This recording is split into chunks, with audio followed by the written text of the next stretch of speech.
Whenever Babar Azam comes out to bat nowadays, two things are probably certain. One, he will break a record. Second, he might hit a century. Babar Azam is in such good form at this point in time that whether the Fab 4 debate should now be extended to the Fab 5 debate is questionable. In my honest opinion, when it comes to white ball cricket, Babar Azam now currently is one of the best in the business. After his 50 against the West Indies in the second ODI, his average has now gone past 60. It is now 60.01. Virat Kohli, when he was at the zenith of his career, and he still is even today, considering that he's had a lean patch, Babar Azam is matching it every single time. Recently, he broke Virat Kohli's record of the fastest to 1000 runs as a skipper in ODIs. Now, after the second ODI in Multan, he has once again shown that why he is the best in the business. When he scored 77 in that second ODI, it was Babar Azam's 6th consecutive 50 plus score. He now joins Gordon Greenidge, Andrew Jones of New Zealand, Mark Waugh, Mohammad Yusuf, Kane Williamson, Chris Gale, Ross Taylor, Paul Sterling, Shea Hope and Imam ul Haq as the others to have hit 6 consecutive 50 plus scores. And his last 6 scores, folks, it has simply been staggering. 158, 57, 114, 105, 103 and 77. And it's not that he has done it against the minnows. We always accuse him that he is Zimbabwe or anything. No, it's come against England, it's come against Australia and it has come against the West Indies. That assumption has now been broken by Babar Azam. Now he has hit 6 consecutive 50 plus scores. But can he go one step further? Can he match the great Javed Miyanda? Because remember folks, in the history of ODI cricket, Javed Miyanda is the only individual to have scored 9 consecutive 50 plus scores. That hot streak began in 1987. In that streak, Miyanda scored 78, an unbeaten 78, an unbeaten 74, 60, unbeaten 52, 113, 71, 68 and 103. Javed Miyanda was indeed the greatest from Pakistan, on par with Zaheer Abbas if I have to look at it from the batting perspective. Can Babar Azam match that? Well, he's got one more ODI coming up.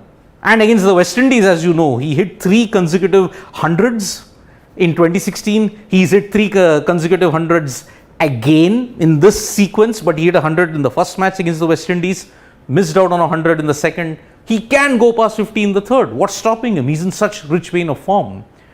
Babar Azam is just 3 away from matching the great Javed Miyanda. 9 consecutive 50 plus scores. We will find that out in the third ODI, which will be played in a couple of days. In this entire Babar Azam statistical machine, there has been one individual who has slipped under the radar, and that is Imam ul Haq. If you know, in the previous slide I had mentioned that who are the other players who reach 6 consecutive 50 plus scores. Imam ul Haq is also in a rich vein of form, having scored hundreds against Australia as well as 50s. And even in the series against the West Indies, he has been a very able ally to Babar Azam. Now, in the course of the partnership that Imam and Babar Azam stitched, they now have gone past 2000 runs as a duo. But look at the average, it is 80.8, which is phenomenal. 800 plus partnerships that they have had. That means on an average of 3, after every third game, Babar and Imam stitch a 100-run stand. It is a staggering rate of consistency that these two have established. They are on course on becoming Pakistan's best duo in ODIs. Of course, they are far away when it comes to the runs. See, they have got 2,101 runs with 80.8. But already in such a short period of time, they have gotten 800 plus partnerships. If they stitch a 100-run partnership in the next game, they will draw level with Mohammad Yusuf and Yunus Khan.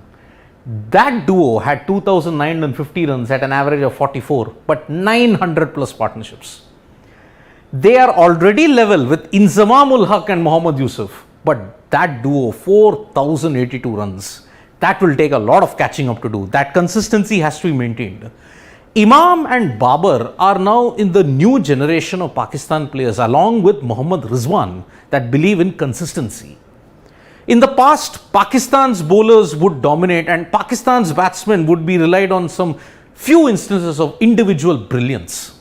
But that is not the case anymore. Imam, Babar, Rizwan are all sensational. So heading into this series, can Babar Azam achieve a 7th consecutive 50 plus score? Very much possible. Babar Azam is here to break records. Pretty soon, I am very much sure that the debate on the Fab 4 will transform into the debate for the Fab 5. Thank you so much for watching this video, folks. Subscribe to Sports Today for all the latest news and information. We are there on Facebook, Twitter and Instagram as well. Thank you.